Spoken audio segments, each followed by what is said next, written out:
Движењата на земјата се нормална сизмичка активност. Не може да кажеме дека не вознемируваат, не плашат, но малку повеќе анализираме за истите во продолжение. Доктор Катерина Дрогрешка, раководител на Сизмолошката обсерваторија при Природно-математичкиот факултет во Скопје, е нашата гостинка денеска. Добро утро. Добро утро, ви благодарам на поканата. Благодариме што сте тука, иако имате навистина малку повеќе работа.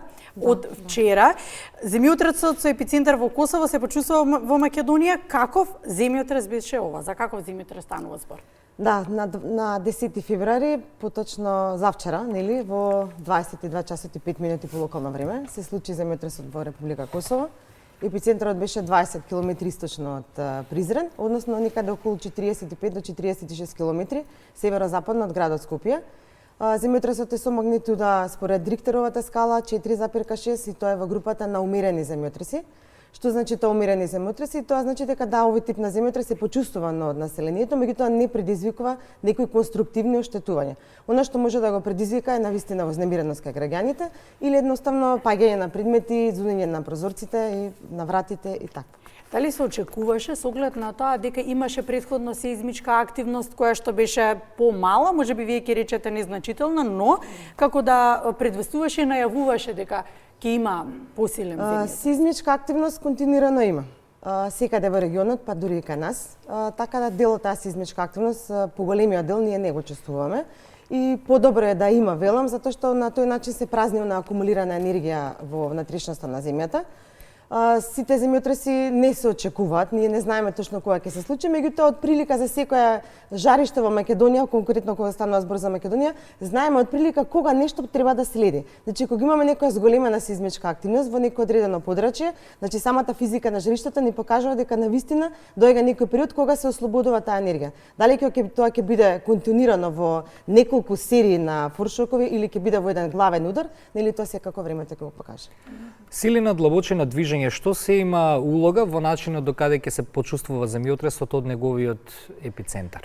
Многу зависи пред се првен големината на магнитудата, меѓутоа многу зависи и длабочината на хипоцентарот, односно местото каде што настанува земјотресот. Конкретно за земјотресот во Република Косово, значи покрај тоа што магнитудата беше 4,6, земјотресот се почувствува речиси во целиот регион и во огромен дел од нашата држава. Причина за тоа е плитката длабочина на хипоцентарот, местото каде што настанува придвижувањето на оние два блока, бидејќи е многу мала од тоа растоање, некаде отприлика околу 10 на километри, нема можност да целата енергија што внатре во внатрешноста на земјата се формирала, да се ослободи некаде во внатрешноста, него едноставно излегува на површината и затоа ние толку многу го почувствувавме овој земјотрес како да е земјотрес со магнитуда 5, меѓутоа или посилен, меѓутоа сепак беше 4,6 во групата на оние умерени земјотреси.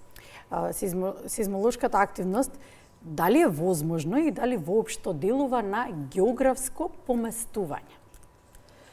Видете, вака сега, геоморфолошките единици на планетата Земја, значи се дел, нивниот развој е дел од оној геолошки еволутивен развој на самата планета.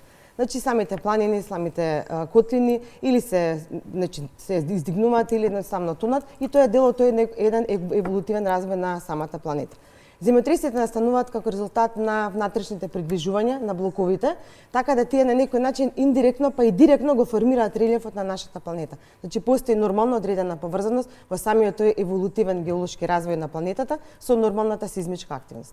Кога станува збор за тектонските земјотреси. Ајде малку да се задржиме дома. Македонското тло се наоѓа во една иста зона или поделено во однос на опасности, каква е сеизмичката состојба во нашата земја? Па многу пати досега сме кажале дека нашата територија е во групата на земји со изразена умерена до висока сеизмичка активност. Што тоа значи? Тоа значи дека кај нас се случува земјотреси чие што магнитуден интервал е некаде според Рихтеровата скала од 5 до 7,5. Вредно е да се спомене дека на копнениот дел на Балканскиот полуостров всушност има случајно и насилниот земјотрес со магнитуда 7,5 во епицентралното подрачје Пехчева Кресна, тоа е погранично епицентрално подрачје и во 1904 година. Именно самата сизмичка активност на нашата територија потекнува од, ако почнеме сега од една далечна слика, Добре. од влијанието на три големи тектонски плочи, тоа се европска, евразиска и арапска плоча. Нивните интеракции всушност овозможуваат создавање на напрегање во внатрешноста на плочите. Овие напрегања предизвикуваат одредени деформации во самата внатрешност на плочата, формирајќи мали тектонски плочи, а самата пак интеракција помеѓу овие мали тектонски плочи всушност предизвикуваат дополнителни напрегања кои што ги придвижуваат блоковите, а самото придвижување на блоковите е всушност создавањето на земјотресите. Значи тоа е така една наука, да речем, позади земјотресите, односно наједноставното објаснување за тоа зошто и како настануваат земјотресите и дека навистина нашата држава, бидејќи имаме ние една мрежа од раседи кои што немаат континуирана сизмичност секогаш, има раседи кои што се поактивни, послабо активни, меѓутоа се главните виновници за настанувањето на земјотресите. Јована, гостинката наша многу зборува без страф и самоуверено, како ние кога сме пред камери. Ако ги смениме улогите, така? Поинаку ќе биде многу паметен во 2000. Но го разбирате стравот на нас, затоа сакам да се пошегувам, како кога влеговте вие во студио, имавте малку првично страф, нели, од рефлектори, камери, така да но влевате доверба вака слушајќи ве. Нема место за паника, морам да кажам. А вие кои сте вработени таму, паничите ли некогаш кога ќе почувствувате земјотрес дома? Имате ли првичен страф или толку сте веќе отрпнати на тоа што? Не, вака, но мое јас сум сведочела и на едно нивно во 2017-та. Да, бев кај вас и требаше да снимиме нешто и имавме земјотрес додека бевме таму. И колку бевте сите подготвени? Да. Така што се плашиме, меѓутоа земјотресите ни се на некој начин слика за тоа што се случува во внатрешноста на земјата, затоа што нас секогаш не интересира што се случува внатре во внатрешноста на земјата. Земјотресот ќе настане, ворите.